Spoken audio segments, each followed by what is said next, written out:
Hey, Deliberate Leaders, welcome. I am your host, Allison Dunn, and founder of the Deliberate Leaders podcast, where we help leaders build strong, thriving businesses. Today, in each episode, we work to bring you inspiring interviews to help you on your leadership journey. And today is no exception. I have Patrick. I forgot to ask you how to say it correctly, so I'm going to take a stab at it. Ungashick. Very close. Okay. And you're courageous because most people won't even touch it. It's pronounced Ungashick. So Patrick Ungashick, and thank you for correcting me and allowing That's all right. roll with it.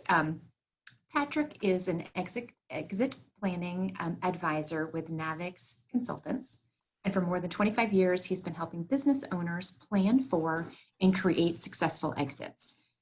He's consulted for businesses ranging from several million dollars in revenue to nearly $500 million. Gosh, that's a big amount. Patrick is also the author of Dance in the End Zone and A Tale of Two Owners. Yes.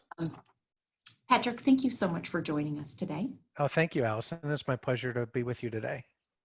So before we dive in deep, I always like to ask all of my guests to share their number one leadership tip with our listeners. Number one leadership tip, be intentional. I'm familiar with your materials, and I think that aligns with much of what you and the coaches as part of your program teach. A lot of very successful business leaders found their companies and have a great run, usually reacting to things, reacting to the market, reacting to customer needs, reacting to opportunities. That doesn't mean that they can't be incredibly successful, but it's still a theme of reacting and being opportunistic. And at some point, and I know we're going to talk about exit, but at some point you have to define your desired outcomes, and you've got to make some choices to get there, sometimes some harder choices. And that can be a struggle for a lot of business leaders who have otherwise been very successful. So be intentional. I love that. Thank you very much for sharing. So tell me just high level, before I kind of drill all down into some of my questions, what is it that you do at your company? Sure. Our typical engagement for us is we start working with the owner or ownership team, because there's very often multiple owners of small to medium-sized companies. 5 million to 50 million would be the most of the companies we work with from a revenue size standpoint. And we start working with them 3 to 5 years, Allison, before they think they want to exit. We help them define their goals. There's usually goals for the company and goals for the individuals involved. So we help them get absolutely clear around their goals and then work with them to design the plan that's going to make sure they have the best chance of achieving those goals. Because if a company is what you've spent your life building, and most of the time you have a lot of goodwill tied up in it, a lot of financial equity tied up in it, and a lot of people that company touches, last thing any successful business owner wants to see is an exit that falls short. So we spend those last 3 to 5 years making sure they reach those goals. So always keeping the end in mind is what I do, right. Working with a lot of my clients. And when we get to the point where we start to talk about exit strategies, you have 4 distinct exit strategies. So can you just kind of highlight the ways you can exit? That's the way we see the world. There are 4 and only 4, Allison, ways to exit from a company. Very quickly, when you have ownership in a company, whether you own some or all of it, that ownership, one of 4 things is going to happen to it. You're either going to give it to family, which is usually the kids. That's number 1. Number 2, you're going to sell it to an outside buyer, a competitor, private equity. That's number 2. Number 3, you're going to sell it to an inside buyer, 1 or more of your people. Or number 4, you're going to shut it down. That's it. And, I talk to a lot of business owners every year in my speaking, and very often people say, but I love what I do. I never want to exit.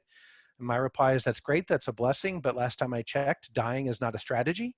So even if you own your business on the day you die, one of those 4 things is still going to happen. You're going to give it to your kids, sell it to an outsider, sell it to an insider, or shut it down.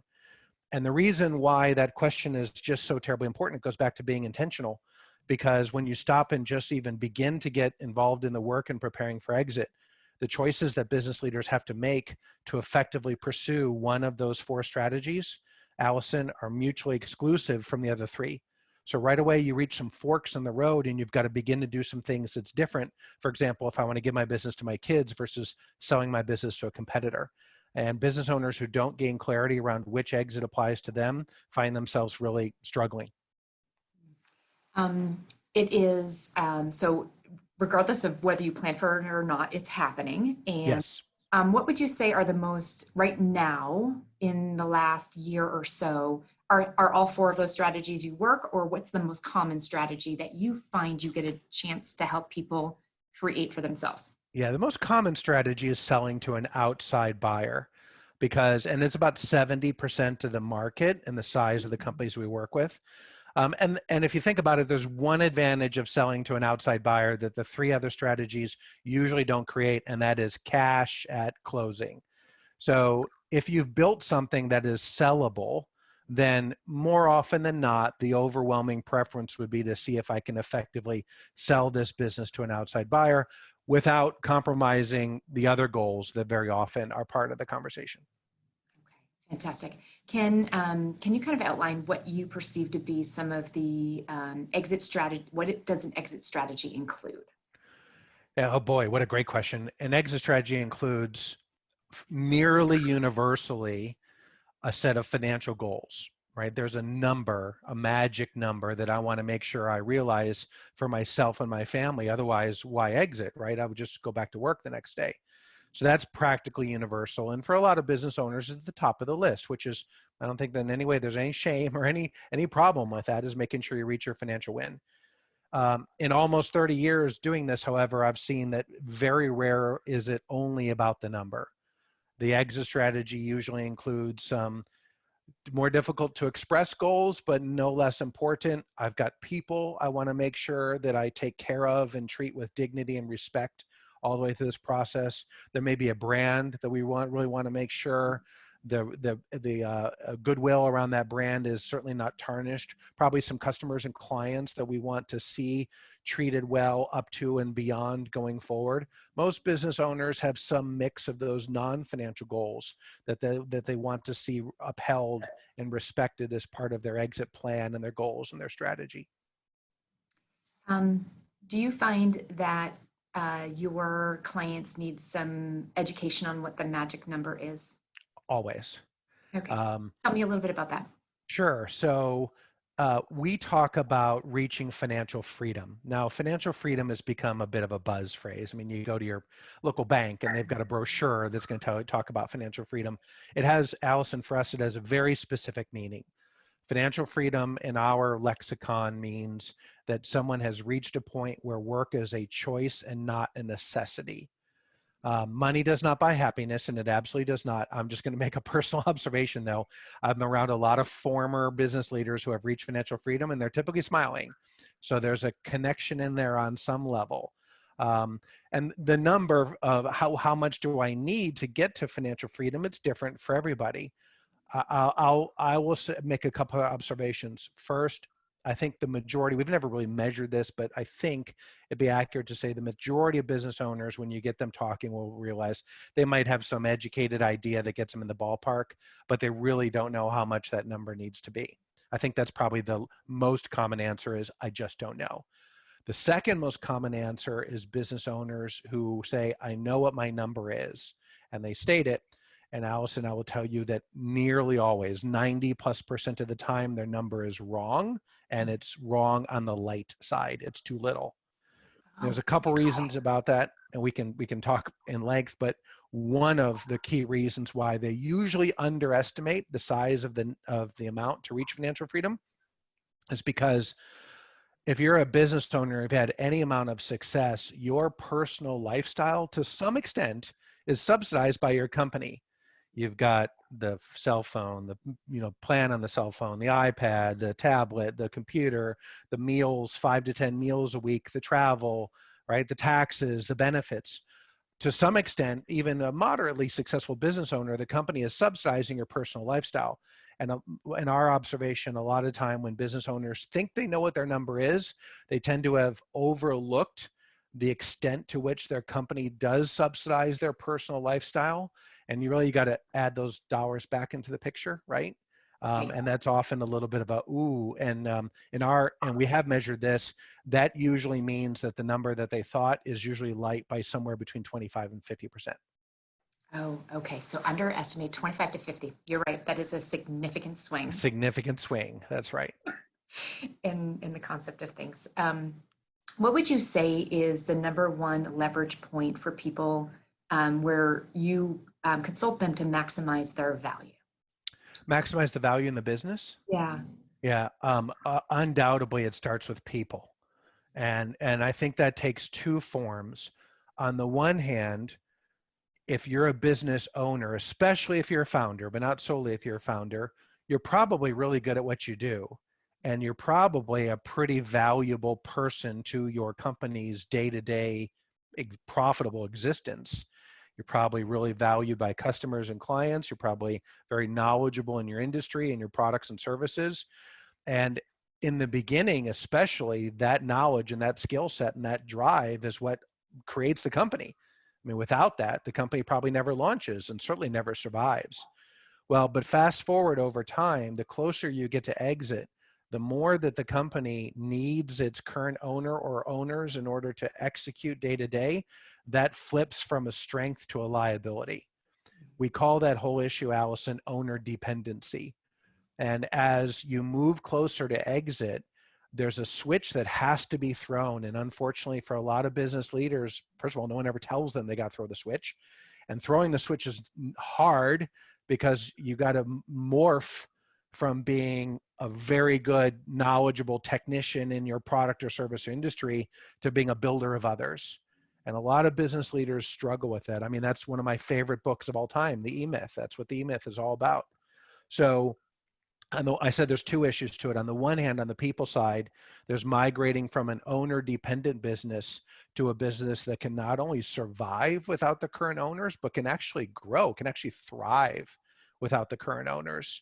And that takes us into the second side, which is the next level of leaders by level, that classic org chart, the next rung down of those non-owner leaders, or maybe they're minority owners, but those people who are going to stick around hopefully after the current owner or owners have exited, and what's their development, what's their skills, and can they handle the key customers, key clients? Do the key customers, key clients trust and rely upon them? Vendors, suppliers, can they drive those relationships? Do they have the practice of being decision makers in the organization on the important strategic matters? So value takes many forms, but you asked a great question, which is a key leverage point for creating value. First and foremost, it starts with people. If you get that right, then you can explore and pursue the other ways to create value. If you don't get that one right, you're going to be, a lot of wheels spinning will probably happen. I'm curious, is there like a formula that weighs in on if you have your people right, then it accounts for a certain percentage of the value? Oh, you're asking like a holy grail question there, Allison. I'm So just curious. no, it's a great question. No clear formula, but there is some numbers you can put behind it. So we've observed over the years that if you take an industry and if someone's contemplating selling their company and they research sales in their industry and what the multiples, what their company might be selling for, almost always there's a range. So I might say, hey, I'm a plumbing supplier, and I'm just giving a imaginary example. I'm a plumbing supply company, and right now companies in my industry are selling between 6 and 8 times earnings, for example. There's usually a range, and that range is, if you've done your research, that range is usually an accurate representation of what's going on in your industry right now. Well, here's the key issue. What determines whether I get a 6 times my earnings if I sell, or if I get an 8 times my earnings? Because if my earnings are $1 million, just to put a number on it, is my company worth 6 or is it worth 8? Because that range is not based upon size, because we've already determined where we start based on size. And in there lies the answer to your question, which is the companies that sell for the lower multiple are the companies that don't have that quality leadership, that don't have that platform, that don't represent as strong as a platform for growth, in part because the leadership may not be as strong, or the company may be too owner dependent. And the companies that sell for the higher end of the range, whatever the range is, 8 in my example, Those companies get the higher multiples when they sell because they have stronger value proposition, including the people. So yes, somewhere in there you can, it's hard to break apart what drives the $2 million difference in my example, but it starts with people. Right. I think just in my experience that I've had is that you're kind of, I sometimes straddle both sides of the fence where I'm trying to help owners build a business that has Yes. greatest value as the asset for their retirement and their transition into, next things. Or the entrepreneur or business owner who wants to buy something that has a lot of growth potential still left in it, and Right. something that is an easy buy and an easy fix. So that's interesting. So you typically work with people. You said three to 5 years. Typically, yes. Typically. Can you talk to me about like how often should someone should definitely consider utilizing you or a service such as yours if they're going to sell in the next 3 to 5 years? That's the sweet spot. That what seems to be, I mean, I can make the argument, what's the old saying, the best time to plant a tree is 35 years ago, and the second best time is today, right? So I think the Right. same applies here. It goes back to what you said a few minutes ago, Allison, which is you always begin with the end in mind. Mhm. Why build my life? Why spend my life building something? And by the way, I have typically 80 to 90% of my net worth tied into it without Right. knowing what my exit strategy is. The reality, however, is not a lot of business entrepreneurs approach this topic this way. So what we've learned is at 3 to 5 years, the light bulb is beginning to glow above my head. I'm like, I don't want to go anywhere tomorrow, but I'm not sure that I want to be required to be here 5 years from now.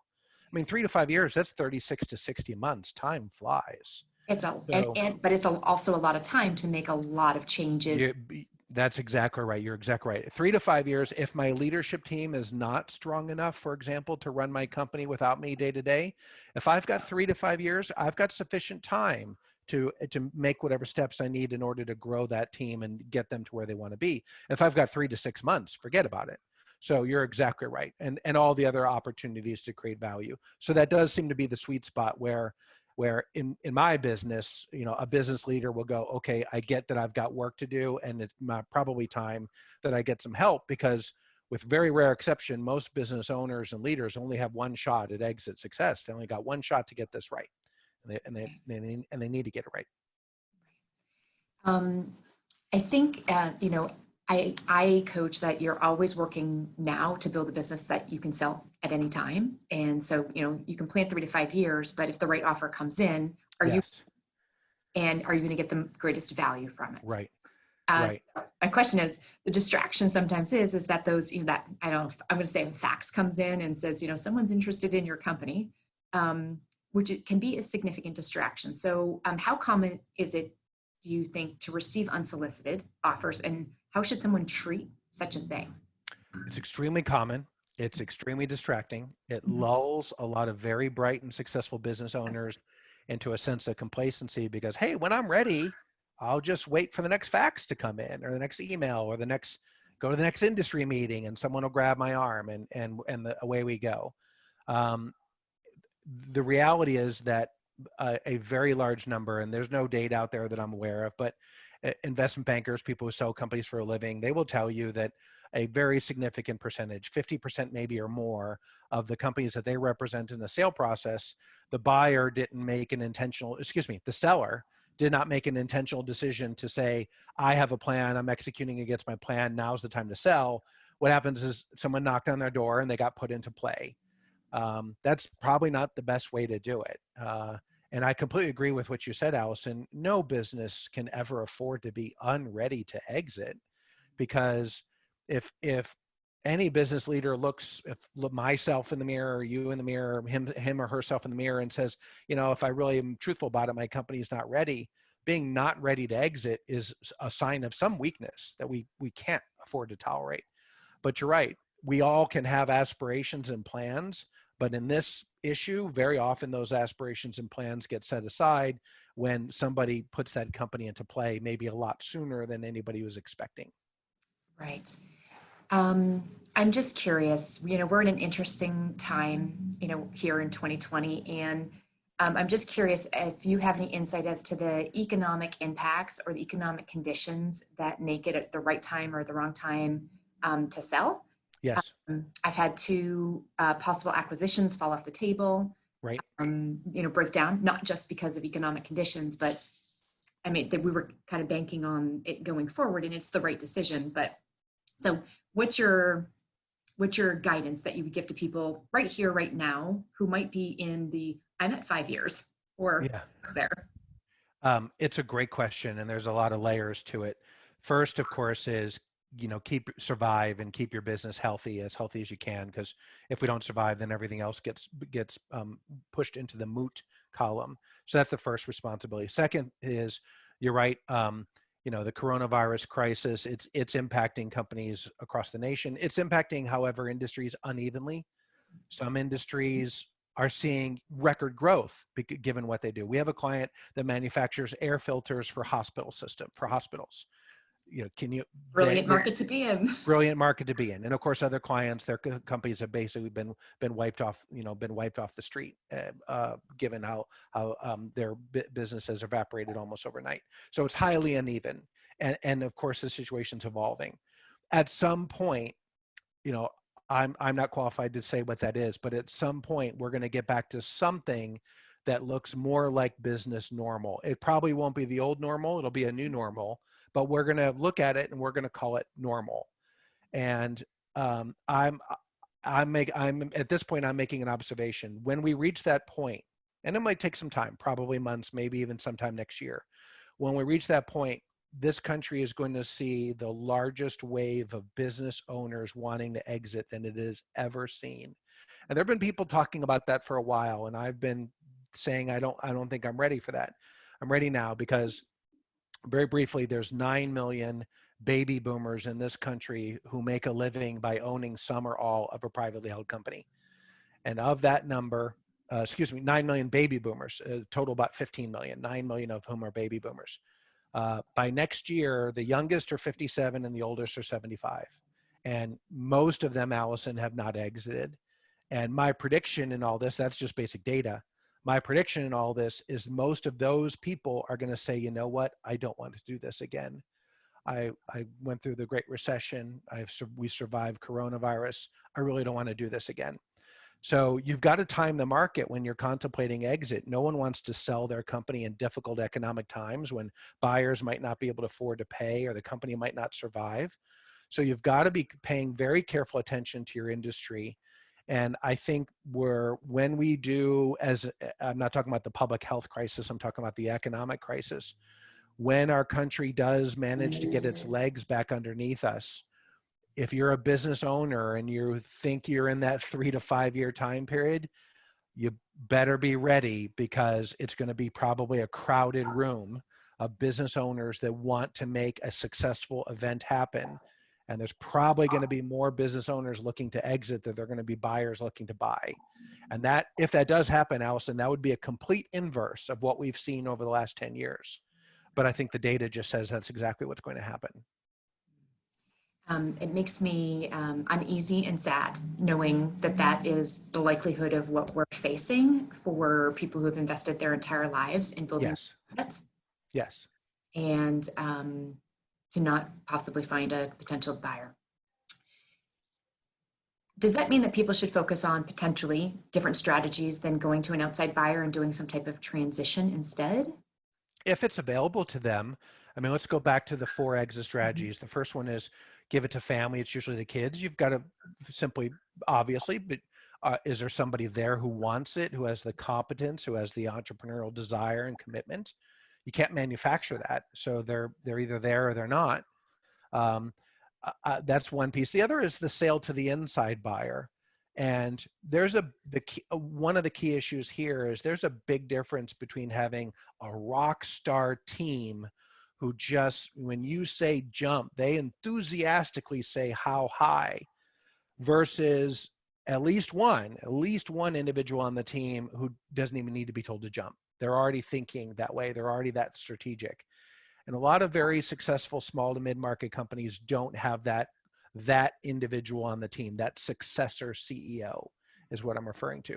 If you do have someone who has that capability and that aptitude and that potential for growth and for performance, oh my gosh, I mean, everybody wins if you embrace the leadership development and the succession planning around that individual, because if that individual can lead an inside sale and be the buyer, or lead a team of buyers, everybody wins.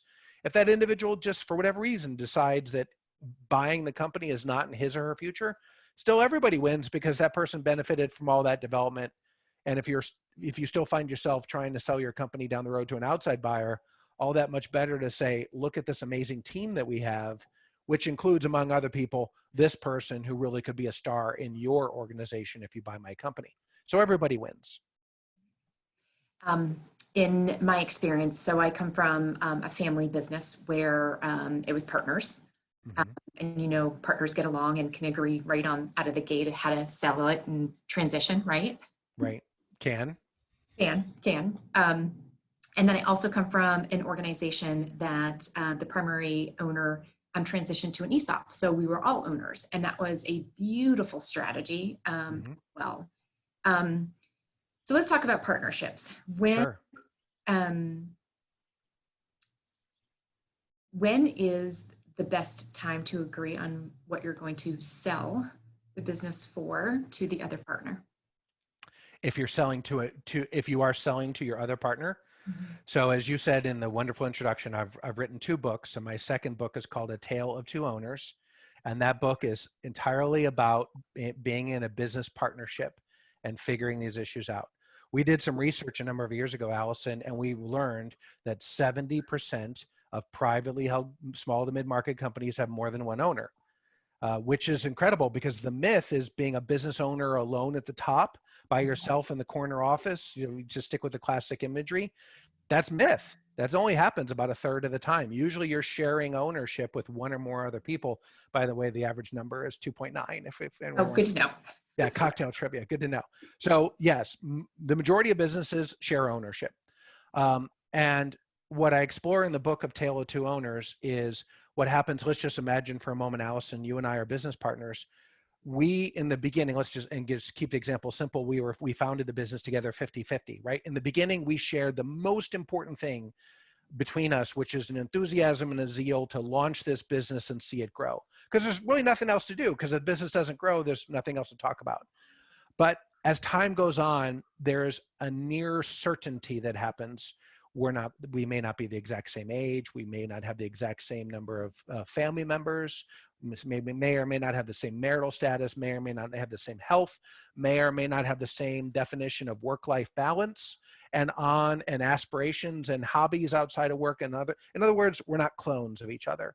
And as a result, no matter how deep and our mutual respect and trust continues over the course of this business partnership, at some point, it's almost inevitable that you and I are going to have different goals at exit. Right. And that's what we see happen. And those goals, if the business partners don't have a way to explore and identify and address those goals and compare notes on them, what happens is a tension creeps into the relationship that feels like it's an erosion of respect for one another. It's not. What it is we're now rowing this boat in different directions and we don't even realize it. Maybe you have a child in the business and you have aspirations around that child taking over the business, and I don't have a child in the business and I'm thinking about selling it for one day. And right away now we have completely incompatible exit goals. Or again, maybe you are financially more of a saver than I ever have been, and you can contemplate selling the business for just a little bit. And I look at my personal financial situation and realize I've got to sell the business for a whole lot more. Otherwise, I'm trapped. And you go down the list of all the normal realities between two different people, two different stages in life, two different family profiles, et cetera.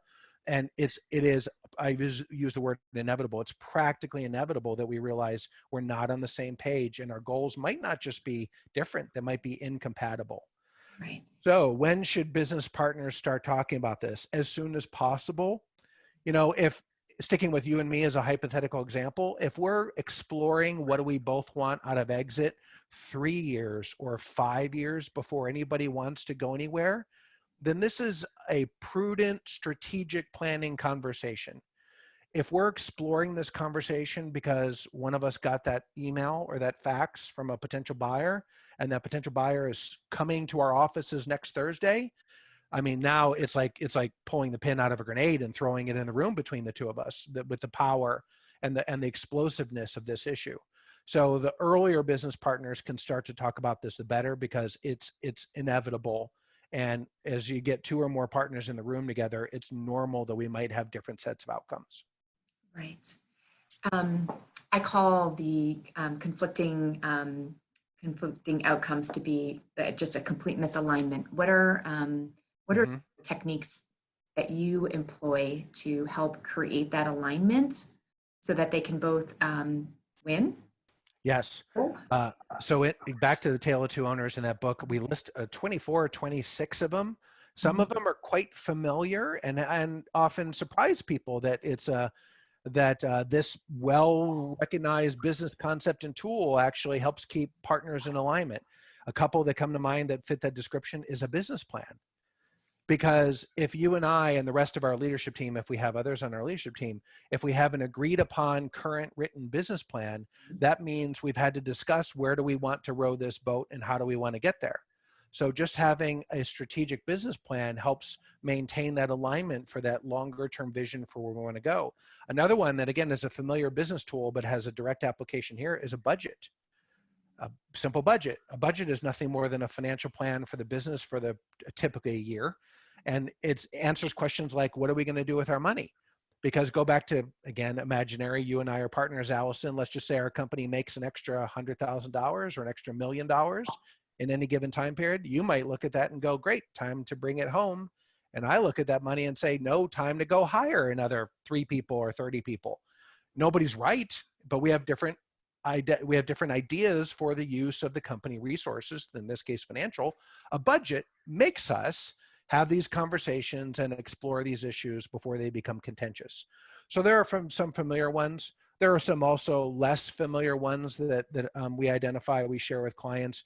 Owners need to go on an ownership retreat once a year at a minimum. You need some downtime. You need to go to the proverbial top of the mountain for a couple of days and just talk and stay on that same page, because time flies and the business pulls you in so many different directions.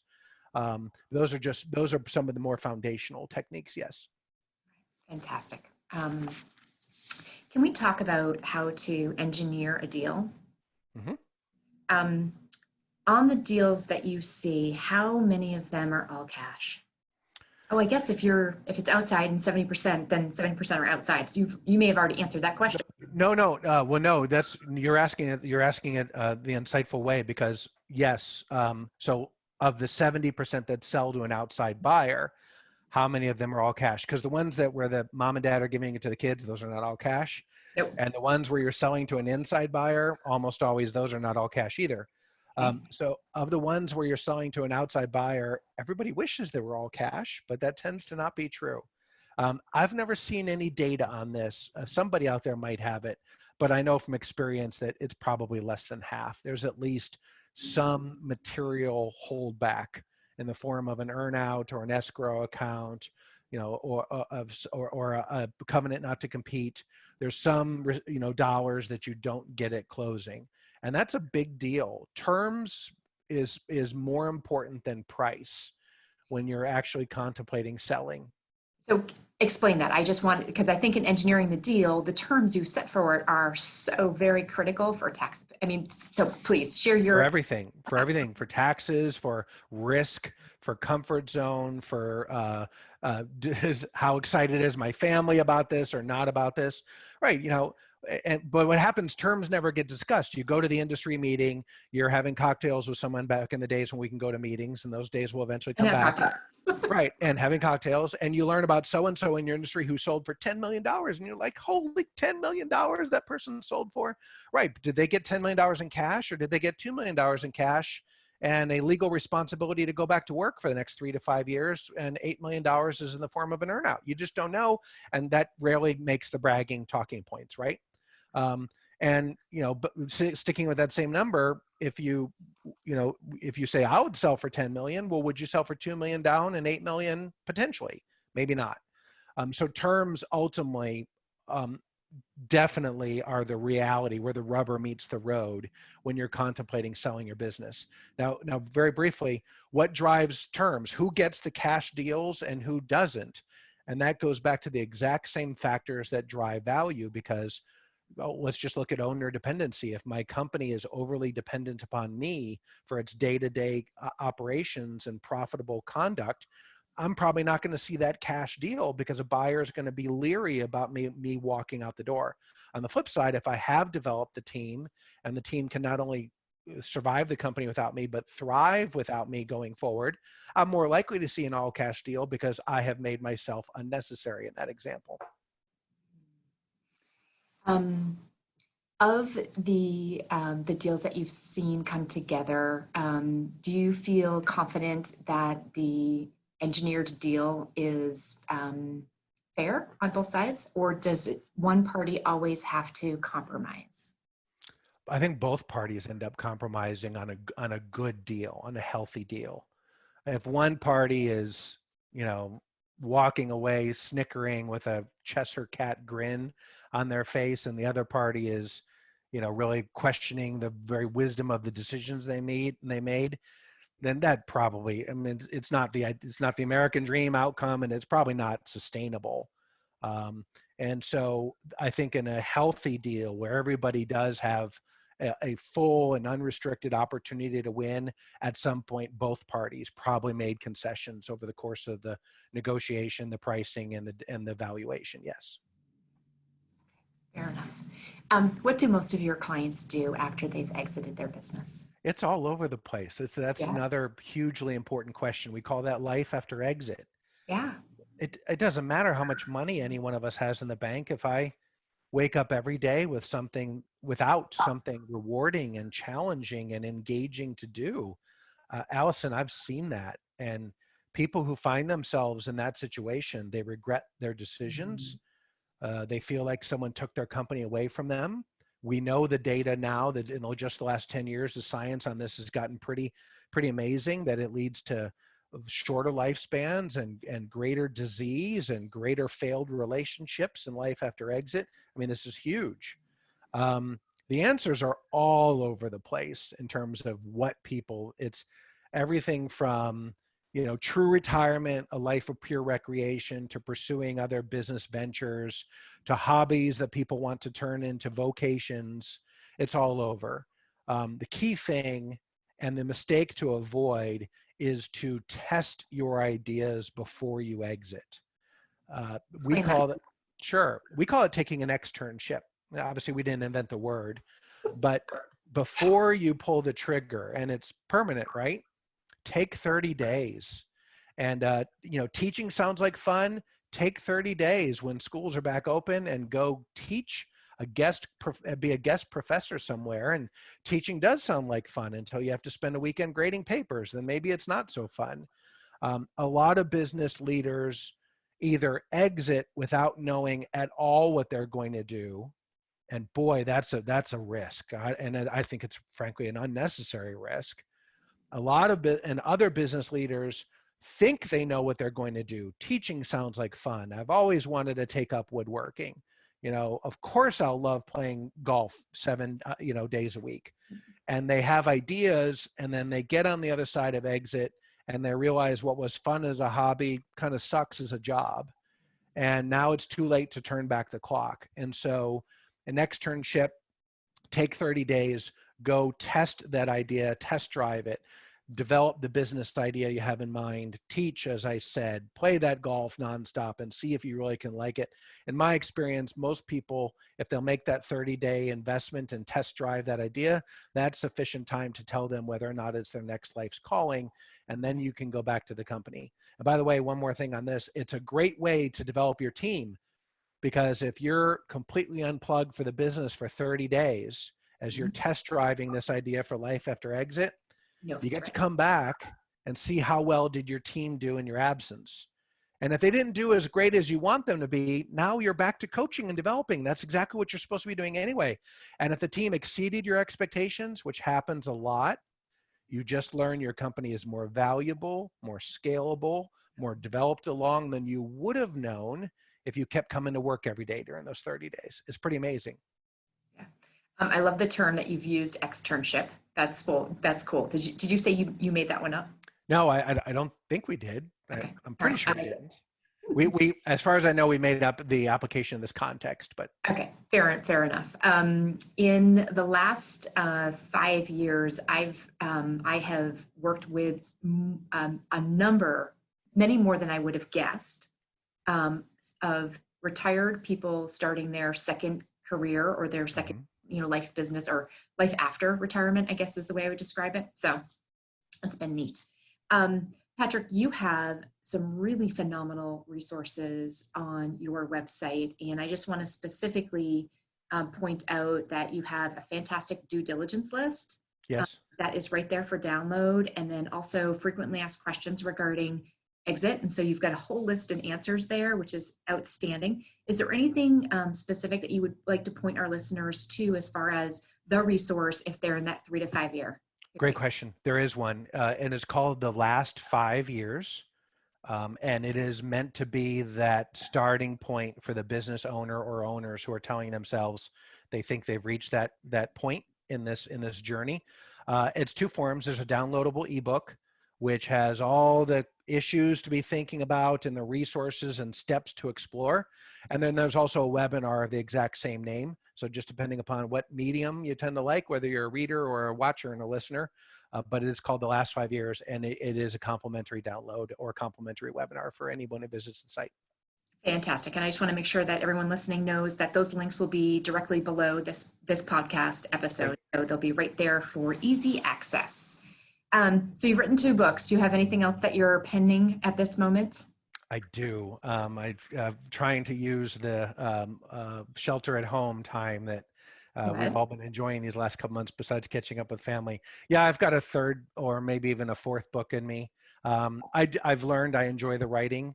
I've also learned that writing forces us to organize our thoughts and communicate our thoughts in a stricter, cleaner, more concise way.